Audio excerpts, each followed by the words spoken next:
Hi everybody, it's great to be here today and we are very happy to have Sister Shia with us.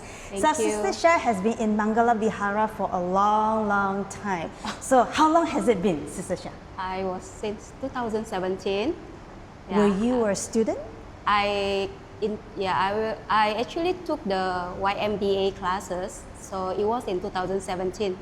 But it took me 7 years to complete my YMBA due to the COVID. Okay. Yeah, so at the end, it ended up like 2023, I graduated from YMBA. So now that you're not a student anymore, so what are you working on?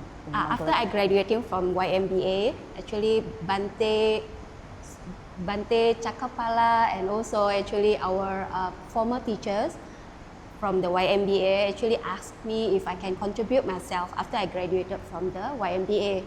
So actually, they asked me to become a volunteer as a youth in the youth classes.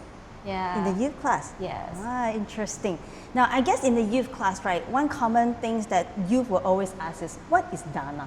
This is something that they hear, but they probably don't understand what is Dāna. You're right. Yeah. Thank you for asking me this question because it's really important to know about the Dāna, because actually Dāna is one of the 10 meritorious deeds. So Dāna actually, in general terms, actually is a generosity, right? So actually in Buddhism, it's like kind of giving without expect something to return. Yes. Yeah. So Dāna actually, if you can say, is actually is the easiest maybe in the 10 meritorious deeds, because it's like it can soften your mind, it's like to give you the way how you become a selfless. Yeah, so you can just do the normal one is maybe it's simple, just a smile. That one was also part of the Dāna.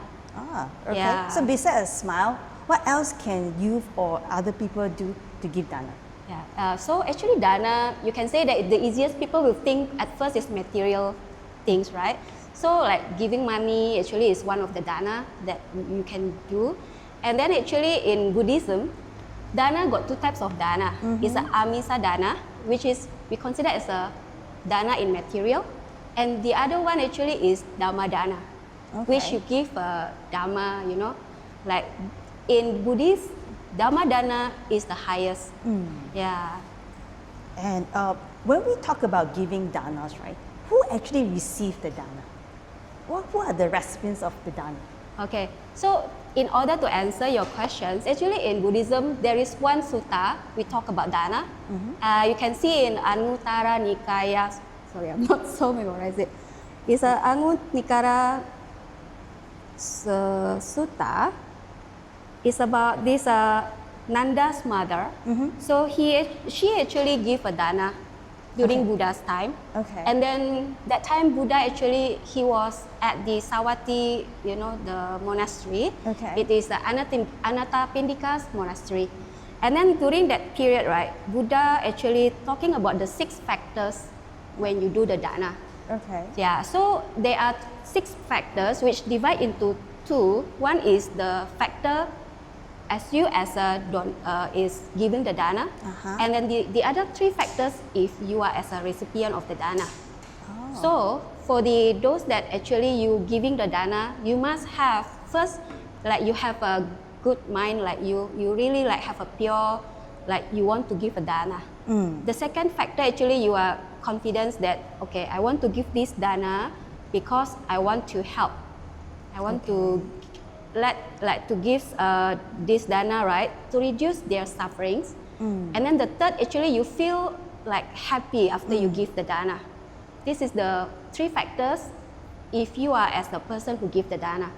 Then the other one, as your recipient, giving Dāna actually is you free from lobha, dosa, and moha. So these 3 actually is the roots for the akusala.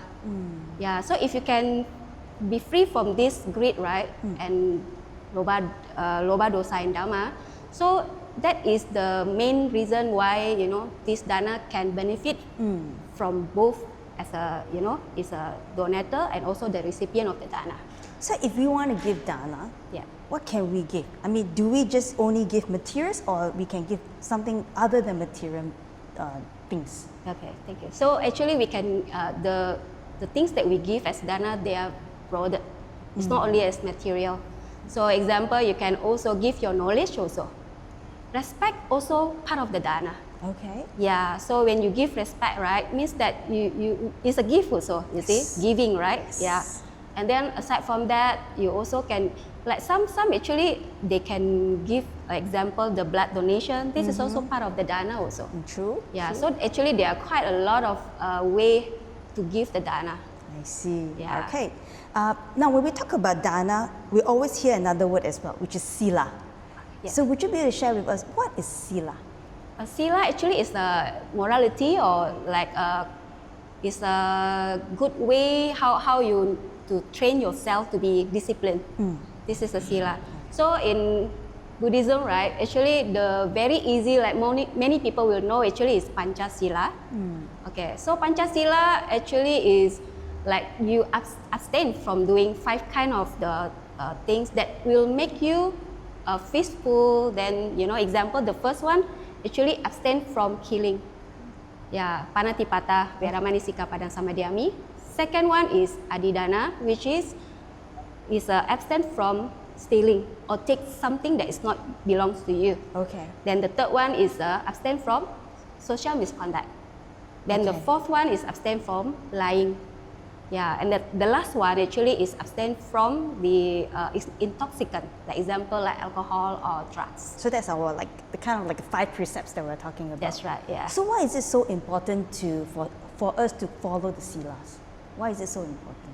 Okay, so Sila, if you really follow the Sila, right, it doesn't mean that you have to be perfect to follow the Sila, because Sila happens is like when something you make a mistake, then you try to, you know, reflect yourself and try not to repeat again the same mistake.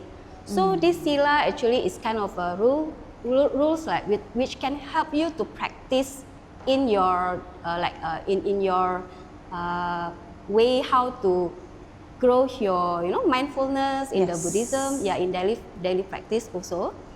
Yeah. I see. So, Sister Shia, you mentioned that you are in charge of the youth class, right? Yeah, that's right. So, I have children as well. So, as a parent, I will also be very interested to know how can the students actually practice Sila on a daily basis? Okay. Yeah. So for as a children, like especially the children and the youth, right? They actually maybe easy for them to memorize about this Pañcasila.